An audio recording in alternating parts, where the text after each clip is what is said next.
Henry, thank you for being here. It's great to have you here at SBG headquarters. I get to train with you 3 or 4 times a year. I bring you out here once a year at least, which is my favorite time of year. So I get to be a student, and of course I see you at the camps. Favorite time of year because it's Christmas time? Yeah, or favorite time of year because timing. But I do it because I learn so much. Yeah. We'll talk about this later on in the podcast today, but I would definitely recommend anybody that hasn't had a chance to train with you to come do that. I let people know that we were going to do a podcast and asked if they had questions. People submitted a list of questions. Awesome. I've got some stuff I want to talk about. You got stuff you want to talk about. Yeah. But I figured we'd go through some of the questions real quick. I'd love that. So first we have a few questions from Ray. You know Coach Ray. Yeah. And this is a question I get asked a lot too, so I'm curious your answer. But he says, what do you look for in terms of blue, purple, brown, black? Gosh. So the evolution of jiu-jitsu, people's evolution of jiu-jitsu, usually at the blue belt level, what I'm looking for most students is that they have an understanding. So from white to blue, what I feel students are really learning is, hey, this is the mount. Hey, this is kind of the idea of what I should be doing from here. I'm trying to maintain it, and then I know, I know a couple options to submit. This is the cross side. I have a couple options of, I want to try to do this to escape or try to do this to escape. So they start to understand the positions. They start to understand they start to have techniques, right, to deal with each of those positions. They have a kind of like a catalog of techniques. They've learned things. At the purple belt level, what I feel at the purple belt level really starts to develop is the idea of strategy. How some of these techniques will start to work in combination with others. So when they attempt one technique, when it fails or if the person counters it, how they will use another technique. So they start to basically be able to combine movements together, the techniques together. At the brown belt level, what I see is there's a much more in-depth strategy. So it's now people are starting to develop really, really solid games where I feel like there's a lot more specialization in certain techniques that they've done certain positions, by now probably thousands of times. And you see people's games really, really start to develop where their strengths and weaknesses are. And everybody has it, right? Everybody has a very, very different game. There's certain things like that when people talk about my game that stand out to people, like the pressure and the weight. And so I feel like the people's games really start to develop. I feel at the black belt level, normally you have what I expect is that they have a pretty well-rounded game by that point. Because in the beginning, certain aspects of people's games will develop more or less based on where you kind of tend to spend a lot of time. But by the black belt level, what I feel is most people have should have a pretty well-rounded game by that point, meaning they're very, very comfortable in bad positions. They're very, very comfortable in good positions. They know how to escape.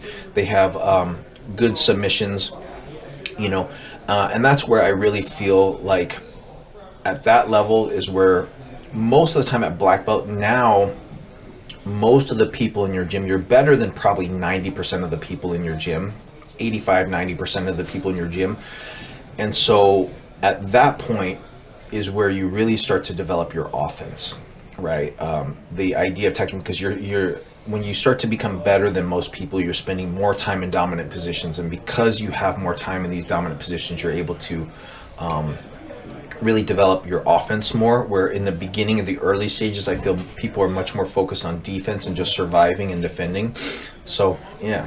That's a great answer, and that reminds me of Hicks's approach, which is defense first, right? Everything's about defending yourself. And so now, what's interesting is at the black belt level now, myself, and I speak about this a lot when I train, because if you're training in a competitive environment, like always, with this mindset of being competitive with every time you train, it's very hard for me to be put in bad situations. With most people, I don't get put in bad situations if I'm really not trying to be there. So when I roll now, I always start myself off in bad situations, or allow myself to get put in really bad situations, just so that I can continue to train my defense. So that's always so important to me, this idea of defense. Yeah. So, you know, every time I train, and I do some, like, I have this little Zoom thing where I have people, you know, we get together like twice a month and we do Zooms, and sometimes I'll film myself rolling with different black belts, and I'll do like kind of people walkthrough of what I'm doing. One of the things I've been explaining to those people that are on my Zoom is that, yeah, do you see how I'm constantly starting in bad position? So I let myself start on the bottom of cross-eyed. Like every roll, I'll start off on the bottom of cross-eyed, and then I have to actually work my way to get to a better position to be able to, you know, eventually go for the submission. Sometimes when I train, I don't even go for submissions, depending on what my focus is on training. But yeah, I feel, you know, at the black belt level, most people get to the black belt level in their gym and they feel like, oh, I'm better than everyone else, and I need to train with better people, when that's not the case. Right. No, that's very true. Yeah, that's a good answer. And for my answer on that, I wrote an article about 20 years ago called the BJJ Roadmap, where I used a map as an analogy, and it hasn't, my opinion on the belts hasn't really changed since then, although I'll be rewriting it for the follow-up for the book, so people can look that up on my website. Next question, same one from Ray. It's also a good question, and this is another one I get asked, and I actually think about this quite a bit too. If you get a group of people, they're all brand new, and you get to choose any lesson to begin with first. I know what my answer to this is, but what would your first lesson be for them?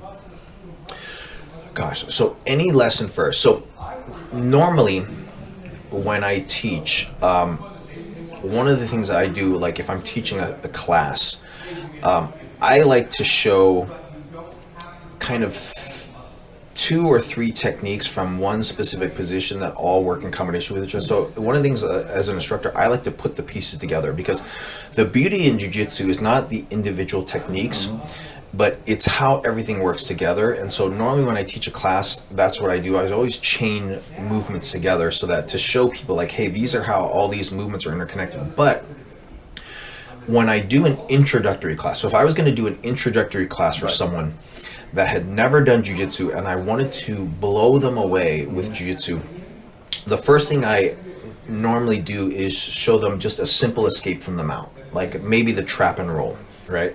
And how I normally start that off is I will mount someone and say, hey, what would you try to do to get out? And I would just kind of like keep some base, and you know, normally they end up pushing and expending a bunch of energy, and then I'll show them, hey, if you just actually trap my arm and lift your hips, you know. So for me, that was always one of the first ones I would show. Now if you're mounted, you know, I would show an Americana from the mount, because that's very, very easy submission. Yeah. And then I would show normally something from standing up, some type of stand-up technique, because, you know, again, I believe that every confrontation that you get starts from the feet. For the most part, any physical confrontation. I, you know, worked at nightclubs for 15 years, and every fight I saw, nobody got on the ground first. Right. So I think that's really important. So when I used to do the introductory class at Hickson's, it would always be one technique from stand-up, and it was usually some type of grab, like, hey, if someone grabbed you like this, how would you get out? You know, and I would allow them to try to figure out, like, hey, figure out what you would do, and you know, they would struggle for a few minutes, and hey, then I would be like, hey, let me show you a really easy and effortless way. And by doing that, what it allowed people to experience is the magic of jiu-jitsu, which we forget about when we've been doing it for a long time. How effortless things can be when you do it right, you know? And so I allow them to struggle first, and then I allow them to experience, like, oh my gosh, if I just lift my arms and do this, and man, I'm able to get out. And even when I'm holding as strong or as hard as I can, you know, and that's the beauty of jiu-jitsu, right? Like, everything should be effortless at the high level. So I really want them to feel the effortlessness of jiu-jitsu when it's done right. I want them to experience that magic. And so, yeah. That's a good answer. My understanding of that too was that was the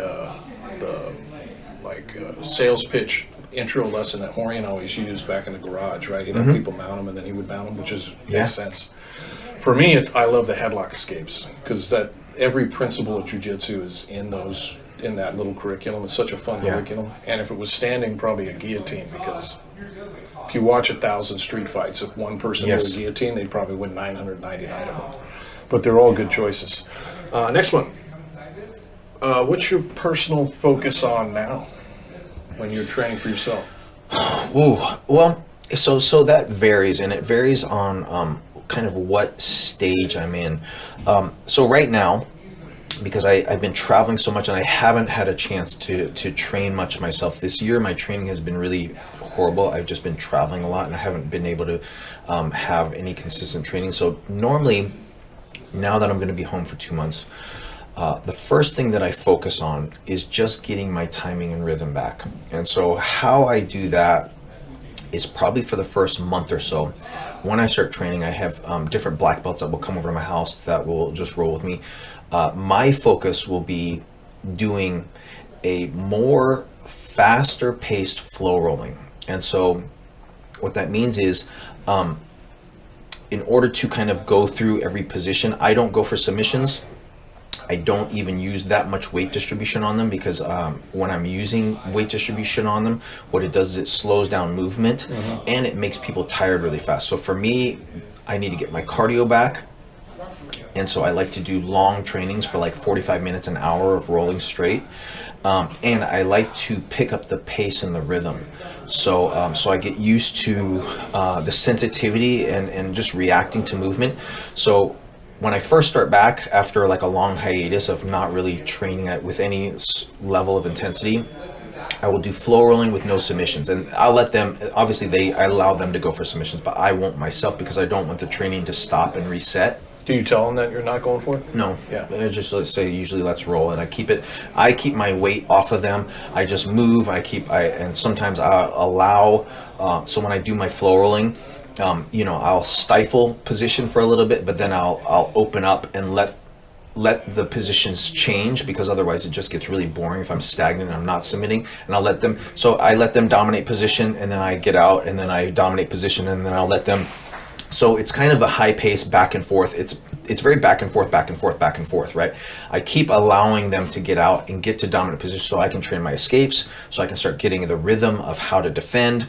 I let them start to attack me, and I start to let the attacks get deeper and deeper. Like I let people put their arm around my neck all the time. I let them start to choke me, and then so I get to start to play with all of my defense and my pace. So that's the main thing, especially for me. I'm 48 now. I don't have the endurance and the conditioning that I used to have when I was in my 20s, and I find that it fades faster. So even when I'm in peak shape, even when I'm really, really in good shape, if I don't train for a few weeks, I notice already, wow, it's only been a couple weeks that I haven't really trained at a high pace. It goes faster. That's good. When you're doing those long rounds, do you use the same kind of breathing Hickson uses? Yeah. Yeah, so, I especially start to focus on it when I start to get tired. But the other thing, too, is now my jiu-jitsu is pretty efficient, meaning I don't do a lot of big movements. So my breathing doesn't really get up there. And I'm able to, just because with most of the guys that I'm training with, I'm able to dictate pace, and so, yeah. Even though I open the game up, which allows a lot of movement, I'm able to also dictate the pace, because for me, it's just subtle adjustments to shut down. You always techniques. find your timing comes back? It takes a couple weeks, right? It takes a couple weeks for my timing and rhythm to come back, but yes, it comes back. It always comes back, right? I find it interesting, people always and this happens all the time, students will get injured or they'll get hurt. I mean, I've had 8 surgeries or whatever, so I'm doing jiu-jitsu. And then they're afraid they're going to come back, but I mean, it does all come back, right? You're rusty. You're rusty in the beginning, and that's just you have to experience this in practice. Yeah. But it's like riding a bike, right? The wiring is already in there. Once you've been doing jiu-jitsu for so long, and that's the amazing thing. I've had students when I moved from LA to Las Vegas, I had students that had come out to visit me, and they hadn't trained in a long time since they were private students of mine, and so they hadn't trained, and they came back after a year. And after 2 or 3 days of moving around together, they were just blown away by how quickly things came back to them. And it was so amazing for me to see as an instructor. And I was just saying, I said, see, look, you have it in you. It's a part of you now. This jiu-jitsu is a part of you. And once you start moving around, once you start playing, you don't need to be taught it again. You already know what to do. It just comes back to you once you start. Yeah, that's good. You're helping them get their confidence back that way too. Yeah, that's nice. It very much does help them get their, it comes back fast. Here was this last one. If you could only train one position for a year, or we could even modify that and say one thing maybe, but what would it be? Well, that's what I always do, right? So, you pick one thing a year to work on? This is one thing I constantly talk about is every year I do an analysis of my game. I take a look at my overall game and I see what is the weakest aspect of my game, and it could be a position. So it could be, I'm weak at cross-side escapes, or my open guard's not as good as I would like it to be, or my sweeps are not as good as I like it to be, or my attacks are not as good as I like it to be, or my submissions from the mount. So I will pick a very specific topic, and then I will focus on that, usually not for a year, usually for a few months, usually probably 6 months of me with an intense focus on that and only working on that. What happens is that will get very sharp. It will get much better. Or maybe it might be, 1 or 2 submissions that I really want to, implement into my game. That will get really sharp and that will get much better. And then once I get that high, then what I do is I analyze my game again. Okay, so now that that's better, there's something else that will be the weakest. And so every year I kind of do an analysis on my game. And that's something I learned from Rickson. One of the things he always used to tell me is that he has no holes in his game. He has no weak areas of his game because he's fixed all of those. He's constantly, anytime he sees there's any weak area of his game, all of his energy and focus goes to that, to bring it up so that becomes the strong part of his game. And so then something else will become. Right. And it's just like what we talked about being rusty. Anytime you focus on one aspect of your game so much, what happens is other aspects, because you're not focusing on, you leave them behind, and then you'll need to. But the cool thing is it will never go back to where it was. Meaning, you're always going to be better than you were. You're always going to be better than you were. Yeah, that's awesome. I was doing that too for my seminars, and I'm going to go back to do that for 2024. I'm going to pick one topic, and I decided that after the last camp when you were there that I'm just going to work on trying to teach a seminar about relaxing. Because we're always harassing people to do it, but we need better tools for it. So important. Here's another question we had for you. Struggles you've had learning Jiu-Jitsu or Brazilian Jiu-Jitsu? Okay. Struggles. I feel very blessed because I feel like I had a knack for jiu-jitsu. I felt like I was, in comparison to those around me, I felt like I picked it up very fast. I felt like I was progressed very fast. I was like Rickson's fastest black belt. So I felt like, for me, but I also put a ton of time into it, right? And I think that I was so obsessed with jiu-jitsu, even when I wasn't training, I was thinking about it. And anytime I struggled in class, or guys were dominating me, or I was getting submitted in class, I would almost be obsessive about it. I'm really good at beating myself up when I'm not doing what I think I should be doing, or when I'm not performing well. And so I would just get hyper fixated on, like, why is that happening? And so at a very young stage in my career, I was able to kind of reverse engineer things that were going on to me and start to figure out stuff for myself. So it's really weird. I've never really felt I've struggled with jiu-jitsu. I always felt really blessed that things came easy to me, but it all comes back down to the foundation that I was given from Rickson. I was so fortunate to train with Rickson during the time that I felt it was kind of the peak of his career. So the first 5 years he was actively fighting, and then the last 5 years he was still in very, very good shape and still training. So 15 years total with Rickson. But he has such a deep understanding of the art. He understands every position to the most minute detail, like where you should put your foot exactly, and like by the inches, by the millimeters. Like, hey, if you move it 2 inches this way, it changes things. If you move it 2 inches this way, now feel the difference. And I was so blessed to get to be his uke in class most of the time when he was teaching. You know, we were kind of similar sizes, so I got to be his uke, and so I got to feel what he was doing. And the substitute for that is our. It's interesting because I've said this before, but I've seen. You know, I have like 40-something black belts, and I've seen and had maybe 3 or 4, a couple that have been mine and a couple that have part of the organization that I've seen grow that legitimately got to competitive black belt level in about 5 years. It's rare, but it happens. And the one thing that they all have in common is exactly what you were talking about with as an obsession with Jiu Jitsu, that they're thinking about it morning, noon, and night. They dream about Jiu Jitsu, they wake up in the morning, they're thinking about Jiu Jitsu, and there's no substitute for that. So because of that love of the art, it's never, oh man, I gotta go do Jiu Jitsu.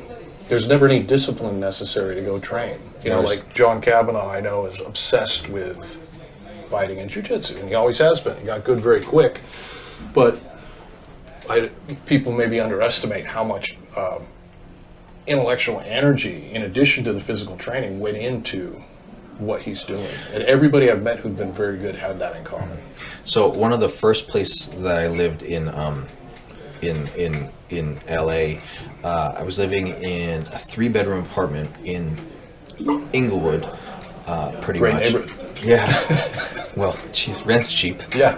I think the rent, it's obviously probably gone up a lot now, but I was living in Inglewood in a 3-bedroom apartment with 3 to 4 roommates at a time. So there's 4 to 5 of us, right?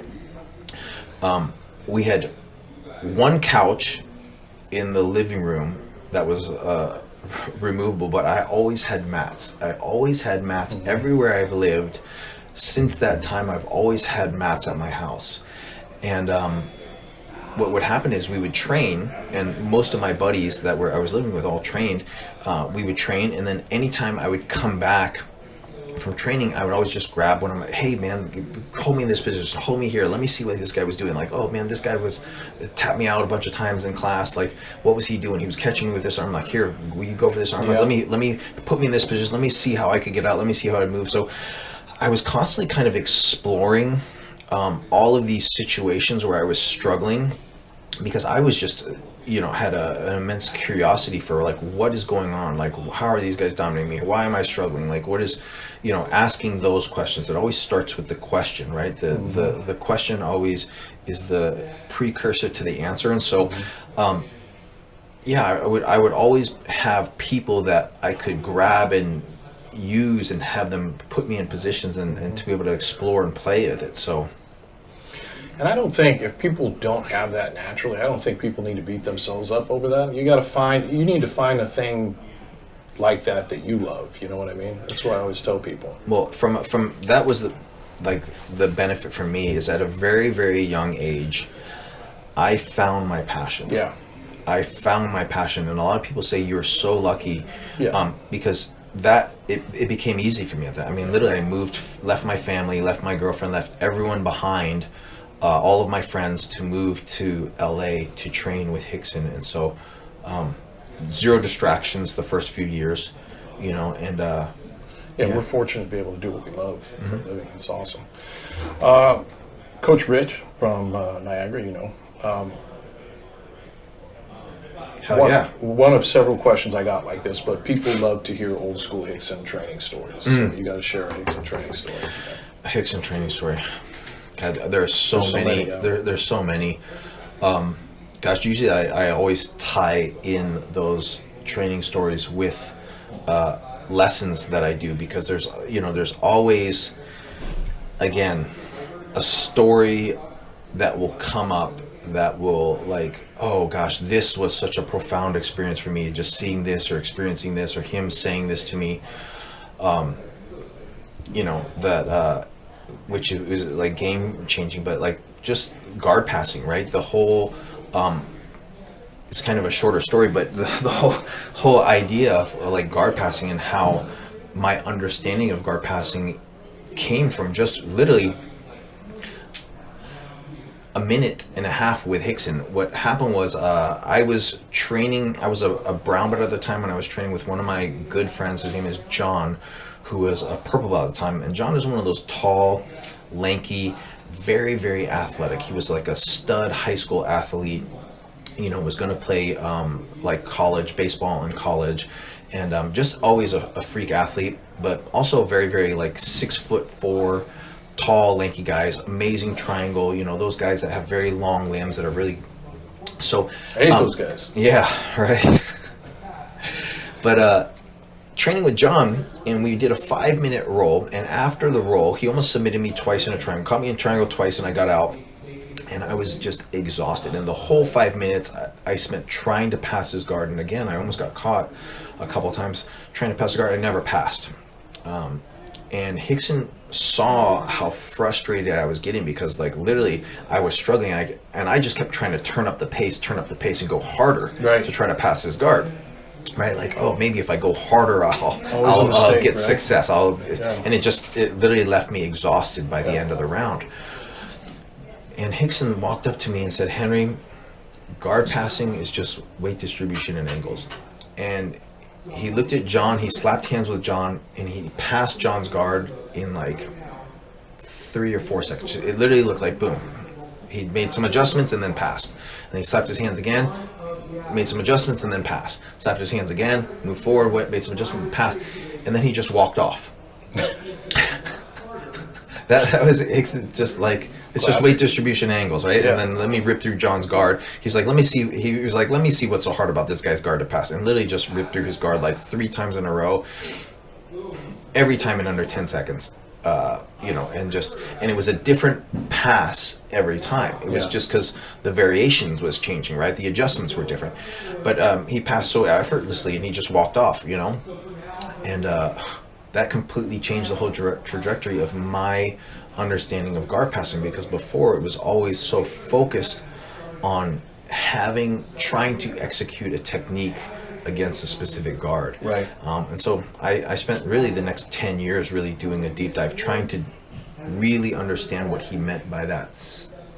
Guard passing is just weight distribution angles, and you know, and so now that's all I teach is how to pass the guard using weight and angles and forward pressure. And it's interesting because now you see all of the best guys in the world are talking about it. Yeah, coincidentally. A couple things about that are really interesting. One, we had a couple questions about guard passing, so anybody that had a question about guard passing can just review that, because you basically just outlined it. Two, the more I've trained with you over the last few years, the more I see guard passing as a very good analogy, metaphor for all of Jiu Jitsu. You're always doing that. You're always taking away space and getting closer, and that's basically everything. It's cross-side top. When you're in dominant positions, your job is to get close and stay close and use your weight on them, and you know, you're constantly shifting angles to prevent them from using frames against you, prevent them from pushing away. Define Jiu Jitsu that way. And then the third thing was, and I was thinking about this when I was watching you teach yesterday, and every time I've watched you answer a question, no matter what the question was, or seeing you teach a topic, you always start with first principles. You're one of the only people I've ever seen that does that, which is really interesting and 100% useful. What's first principles? So, for example, you state the obvious, like, okay, so we're half guard bottom, half past. He's, you know, this is his goal. This is what I'm trying to do. And you like, if you were teaching guard passing, for example, I'll give you a classic example. When you first showed the guard passing to Coach Steve Whittier, one of the first things you said to him, Steve asked you about guard passing. I wasn't there, but he told me the story. He asked you about guard passing. You brought him in. He's like, okay, passing the guard is about getting your chest on their chest, right? And at first he's thinking, I've been a black belt for 15 years. I've been doing jiu-jitsu 25. I know passing guard, but then after he saw what you're teaching, he realized, wow, I haven't been doing that. And you started the lesson with the first principle that a lot of people would consider obvious, but in reality, it's the most important thing. and then you go on to show how to do it. And the mistake, I think, is that a lot of younger black belts and especially the brown, purple, blue belts, when they see something like that, the mistake they make in their mind is like they think they know it because you just described something that, and in their mind they think they already know it. But in reality, it's the opposite. And so I think that's a good way to teach everything, and to begin with, like, what are our goals here? What is just the foundation of this particular position, right? As stating the obvious out loud, I think is really important, because when you get away from that, jiu-jitsu starts to fall apart. Well, I always say, understanding the concept, right, is so important, because all of the techniques will flow from that. Yeah. Right. First, you have to understand, like, what am I trying to achieve here?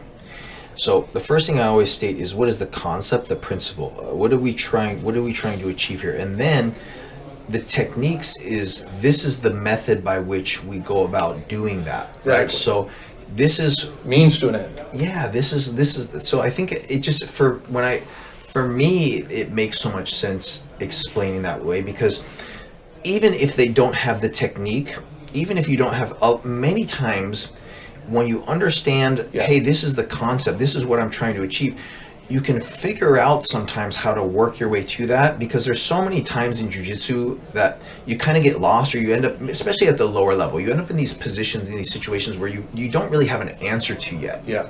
Sometimes you can figure out what to do because you have a goal. You have a goal, yeah. You have a basic understanding. Obviously, it always helps to have a teacher explain it to you, but we don't always have someone like an eye on top of us telling us what to do all the time.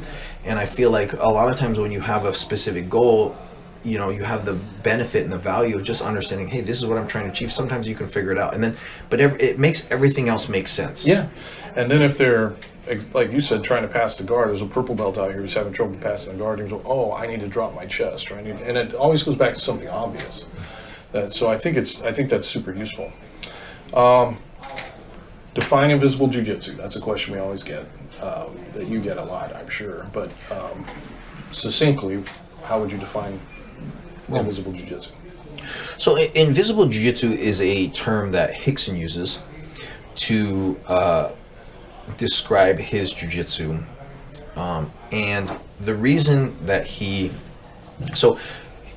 says invisible jiu-jitsu, I say, I call my jiu-jitsu hidden jiu-jitsu, and the reason is, like, for Rickson, many of the things that he's doing is very difficult to observe just visually, because the adjustments he makes are so subtle. Yeah.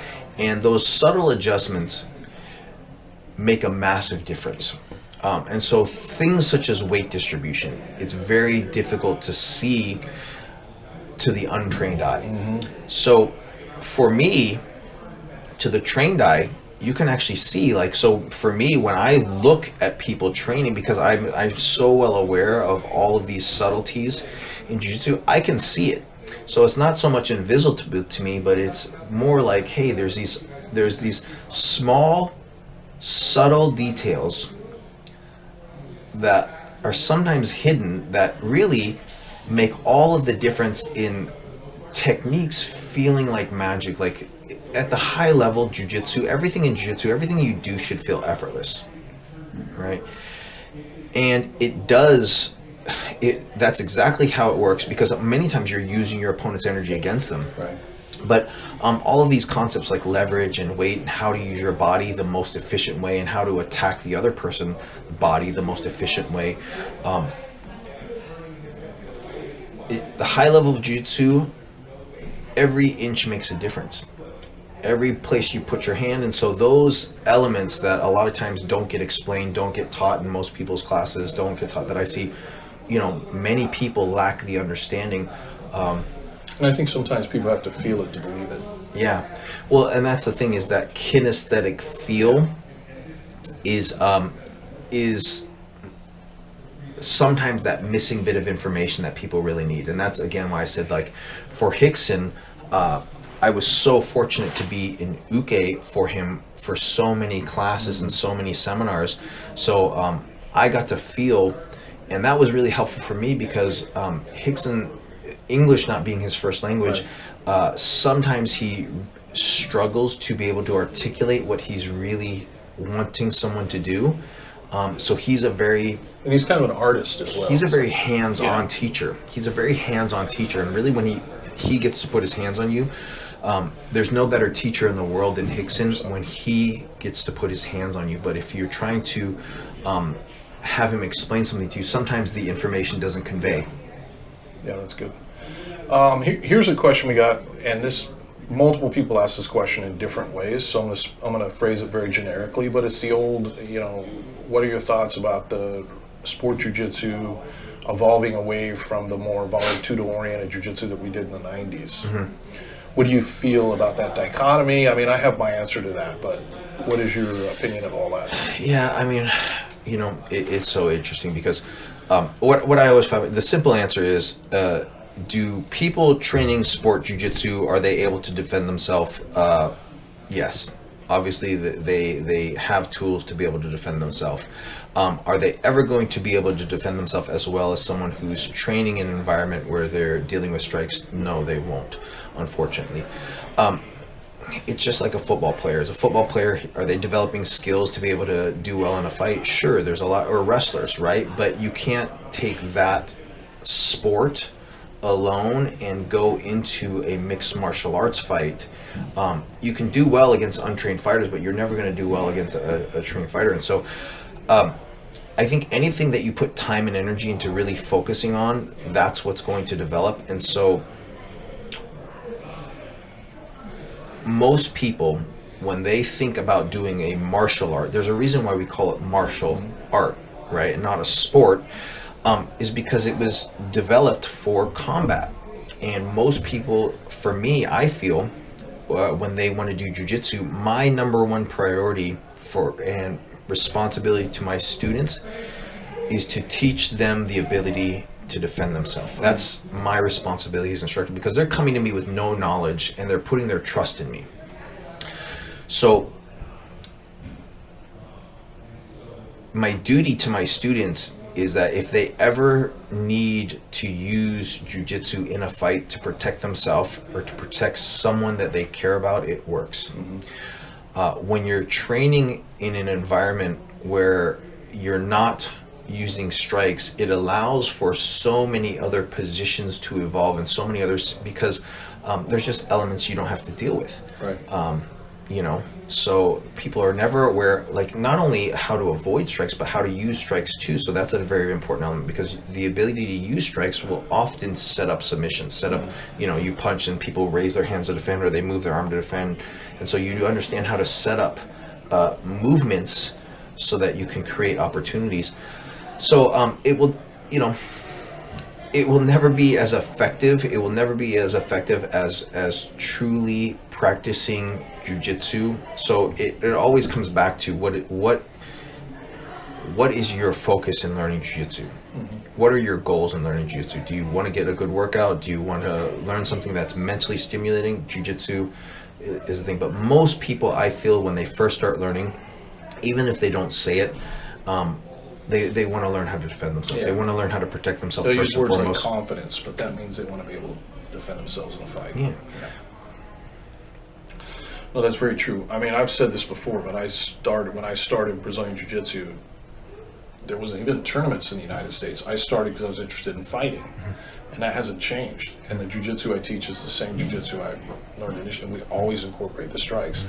And then I let my students adapt that to whatever rule set. But I'm never going to teach according to IBJJF rule set. Well, here's an interesting argument that I hear all the time is, when people make this sport versus like kind of self-defense comparison, is they always say, oh, do you think someone like Rafa Mendes couldn't defend himself on the street? Right? Well, of course he can. Of course he can. Yeah. Of course he can, right? Yeah. Like he's a multiple time world champion. Like, for me, I consider him one of the best, one of the most technical guys in the last, couple of decades of so of course he has the ability to defend himself on the street. But so you look at this guy who's like a 10-time world champion, right? Who's achieved the highest level in jiu-jitsu. Could he defend himself on the street? Sure. But when you look at a lot of the sport jiu-jitsu guys who are the best in the world, who have achieved the level of multiple time world champion, when they transition to MMA, what have the results been? So Andre Galvao transitioned to MMA. His didn't last long. You mentioned the guy Solo that fought Matt Lindland as fought well. once. Yeah, Solo fought once, got kneed in the face. Yep, got kneed. I was at the fight, against Yuki Kondo. He shot in and got kneed in the head and split his head open. And If I remember correctly, in that fight, he kept the going for the Coliseum. same takedown over and over again as well. well, no, it was a shot, right? And Yuki Kondo, it was interesting because Yuki Kondo knew he was gonna. Well, he threw a high kick, but as Solo shot in, the knee clipped him in the head, and then he face planted, and then he just got on. So, and then that was, I think, Solo's only foray into. Shanji has done a couple fights in MMA, and he, I think, one of the last fights, a couple of the fights he won from actually using strikes, from standing up, striking. Marcelo Garcia is one of my favorite examples to use because he had a fight in MMA. I think he only did one fight in MMA, and nobody even knows the name of the guy he fought. It was literally a C-level Korean fighter. He spent 4 minutes on his back in the match and ended up losing, it wasn't a decision either, right? So he ended up losing the match, or it might have been a decision, I can't remember, but he got beat up really bad. So again, when you have people that are hyper-focused in fighting in an environment with strikes, and you take the best jiu-jitsu guys in the world, like, so these guys are world champions, and you put them into that environment, you can see how it pairs up. These guys are, a lot of these guys that they were fighting were not world champs. Right. Matt Lindland fought Fabio Leopoldo, right? Fabio Leopoldo was a two-time world champion in jiu-jitsu. So when you start to match the same kind of level, you can see that the sport falls very, very, very far behind just practicing sport jiu-jitsu when you introduce it to and even Hodger said, a lot of the jiu-jitsu that he trained for competition doesn't work in that environment. And Solo says it too, like he said, I'm a black belt in jiu-jitsu, but I'm a white belt in MMA. Right. So different sport. Yeah, that just goes to show you, it's a very different context, and these people are hyper-focused on training in a specific environment where you have mats, so you have a soft landing surface, so there's many even takedowns and throws that you can't do on the street that you can do on a matted, pulling guard, all of those things that, competition athletes focus on. Many of the things do not work in an environment with strikes, and the problem with that is it's impossible to rewire your brain in the moment to do the right thing. Right, you basically, how you fight is how you train, and so you're just going to go into your automatic reaction. So if you're never training with that environment, you just will never be as effective. Yeah, doesn't mean you can't defend yourself. No, for sure. Especially if you're one of the world's best jiu-jitsu athletes. Yeah. Two things I would say about that for people who are not necessarily SBG that might misunderstand what we're talking about. When we're talking about training jiu-jitsu for fighting, we're still talking about training it in an athletic way. So we train the same way. It's alive, moving around. You know what I mean? It's not like we're doing a self-defense kata or something like that. So, Howder had a saying that he's used for years that a lot of people like is think street, train sport, practice the art. And I like it, but then in thinking about it more, I mentioned this at the last camp, I think it's the technology is street, the training method is sport, and the combination creates the art. And that's what Hickson did. And then the other thing I would say that's kind of counterintuitive, a conclusion I came to last year, and was the point of a couple of my last classes at the camps. I do think you can actually get people, if you had a group of people, white belts, and they say, okay, we want to compete as blue belts in a tournament, and that's their goal. And my goal is to get them ready to compete in an IBJJF tournament and get them good for that as soon as possible. I think I could get them good faster for that environment by keeping the strikes in. Because it's, it brings jiu-jitsu back to the core. That's the most fundamental, the distance and all that kind of stuff. So I think sometimes people forget about that all that distance and stuff. It's easy to make a mistake with that when the other person's not slapping you in the face. Yeah, it's at Hickson's, the first 5 years I was training, every summer we would take the gis off and play with open palm strikes. Yeah, and so not just slaps, but open palm strikes. And some you would see sometimes matches would just start to get out of hand, but it always brought that realism. And so for me, it was, even when I wasn't training with strikes, I would always be consciously checking in with myself during the roll. Can this guy hit me in the face? Can this guy hit me in the face? Can he punch me in the face? Can he punch me in the face? So just constantly reminding myself to either manage the distance or manage the angle or control his weapons. What are the weapons? What are the tools he has to be able to hurt me? And how do I either control it? How do I change the angle so he can't hit me? Or how do I manage the distance, right? I mean, how often do you see like brand new white belts or blue belts who are holding onto the gi, trying to do a sweep, but they don't have the posting hand? And then as soon as you translate that to MMA and they have to control the wrist, if the sweep presents itself, their hands were already where they need to be. There's so many little things there that improve. Well, that's a big thing with my jiu-jitsu too. Like, there's so much jiu-jitsu out there. And that works. So much beautiful jiu-jitsu out there. That nowadays, I think for anyone to really get good, you have to almost put a filter. You kind of have to think about, hey, like what do I want to focus on? What techniques am I going to focus on? What do I want my jiu-jitsu to look like? And so the filter that I use is, I want to make sure whatever that I'm putting my time and energy into focusing on works in a fight, right? And it works gi, and it works without the gi. So I don't rely on grips, and then I always have the concept, the idea of like, hey, what if I'm training and this person has the ability to throw punches, knees, elbows, headbutts? How would I deal with that? Really brings the jiu-jitsu back to the fundamentals. And this got asked in a couple different ways, but I'll generalize it. Training in the 90s compared to 2014. What are the differences you see? 2014 or 2023? Oh, that's how old I am. 2023, yeah. Jesus Christ. Well, 2014. I mean, I'm getting old. I think it's like anything, right? Every generation gets better and better and better. Yeah. And especially as more money and more people get involved and more brain power gets put into it, you just see a higher level. And I think back then, when it was most all of the instructors were Brazilian, right? No, it was just first introduced to the United States from Brazil.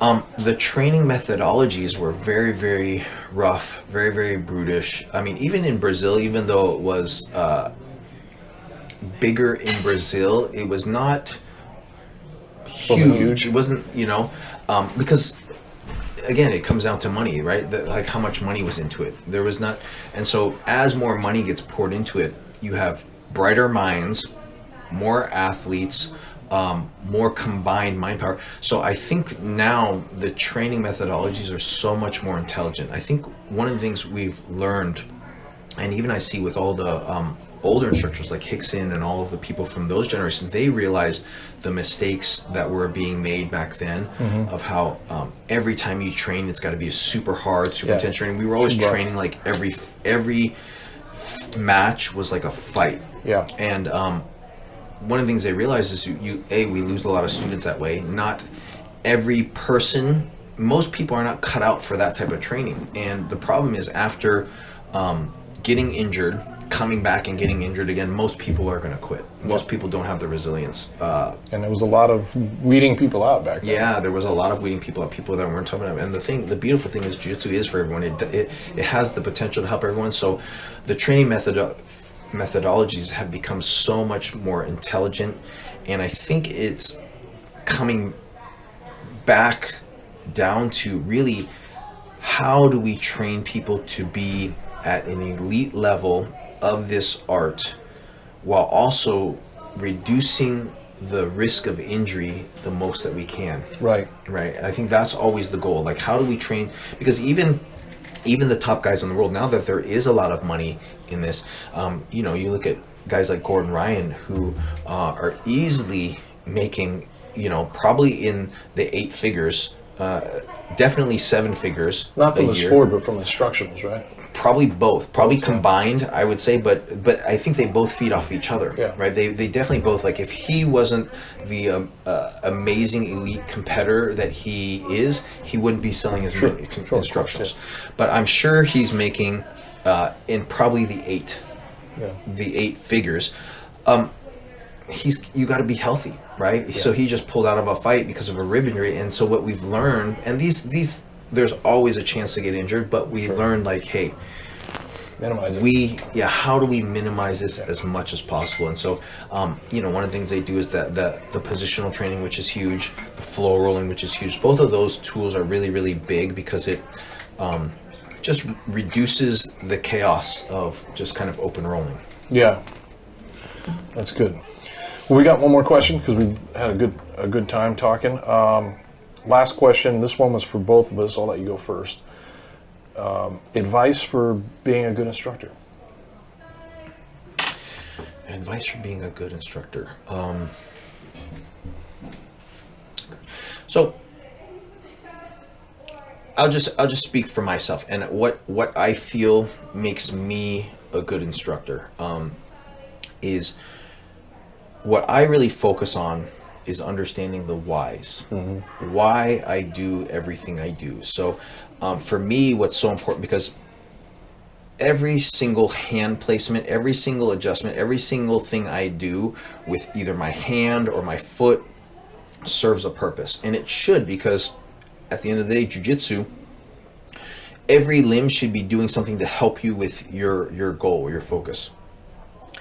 And so for I think instructors, you know, really, if you want to be a good instructor, you have to understand the whys, why you do everything you do. And so in order to get there, I think what you really have to do is be curious about everything. You have to always be in the question, well, why do I put my hand here as opposed to here? In this position, why do I grab him like this as opposed to like this? When I'm holding his wrist, why do I grab with a C-clamp, or why would I grab with a monkey grip, right? Why?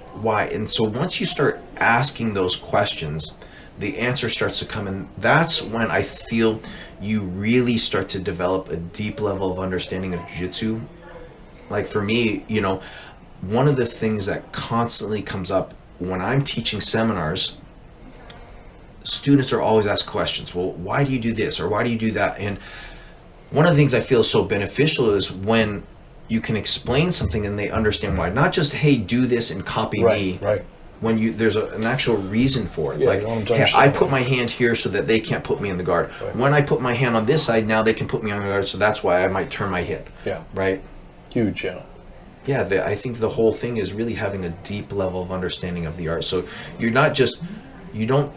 many jiu-jitsu instructors, I feel, they don't really understand jiu-jitsu. They have a collection of moves. They know a bunch of moves. So you have a huge catalogs of moves, but you don't really understand the art. And so for me, my focus has always been really understanding the art as a whole, understanding the concepts, understanding the philosophy, understanding, you know, the first principles, as you say, from every position, from every situation, and why this as opposed to that. Yeah, that's a good answer. I think that really addresses the curriculum especially well. What I would say is, and this is what I tell my own black belts, is number one, you've got to care about the students on the mat. When I was competing or doing other things like that, then I was never that good of a coach. So, you know, you're there to help the students. Put a lot of thought into what you're doing, which you obviously have. And every good coach that I've seen in the organization, that I think people sometimes don't understand. Like when we go to camps and stuff and the guys have a 90-minute presentation or an hour, they put so much effort into that course. And it's impressive, and that's always helpful. And then the third thing is I never use ridicule or even sarcasm, because it's misinterpreted so often by students. So I always try and keep it positive. And then the last general thing I tell all my coaches, and this goes back to what you're talking about with the curriculum, I never reference myself. So I always tell the guys, if you're using a first person pronoun, I do this, and then somewhere along the line, you're no longer necessarily talking about just the fundamental of it. You're talking about your game. And my job is not to pass on my game. My game's irrelevant. My job is to pass on the fundamentals of the curriculum, which they're not going to figure out on their own, and then create a safe environment where they can learn how to make those work. But that's been great. Yeah. Thank you, Henry. Awesome. Thanks for coming I love having these discussions with you because Always great having you here. Get to pull out so much information, like things that I think about and things that I'm constantly in thought about, but I don't often have an opportunity to share. Yeah. So it's so cool being able to chat with you. Just someone like-minded, but someone that's able to pull out. And I think a lot of times this information is so helpful for other people to hear, but there's not. I think so. People always say that, and which is good, and I appreciate that. And if you have an opportunity to train with Henry, Coach Henry, you definitely want to take it. You'll be back. You come here every year, so I think we're going to have you out in the middle of the year next year, and then you will be at our camp in May in Niagara Falls. I'm going to be at the Niagara camp, and I'm hosting 2 camps myself this year. I'm going to have a camp in Costa Rica in February, Tamarindo, Costa Rica. So we've been there every year, and this is my first year that I'll be hosting a camp in Japan, which is the motherland of Jiu Jitsu. So I'm super excited for that. I'm going to try and make the Japan one myself. So Franco already said he's on it. So thank you, Henry. Yeah, thank you.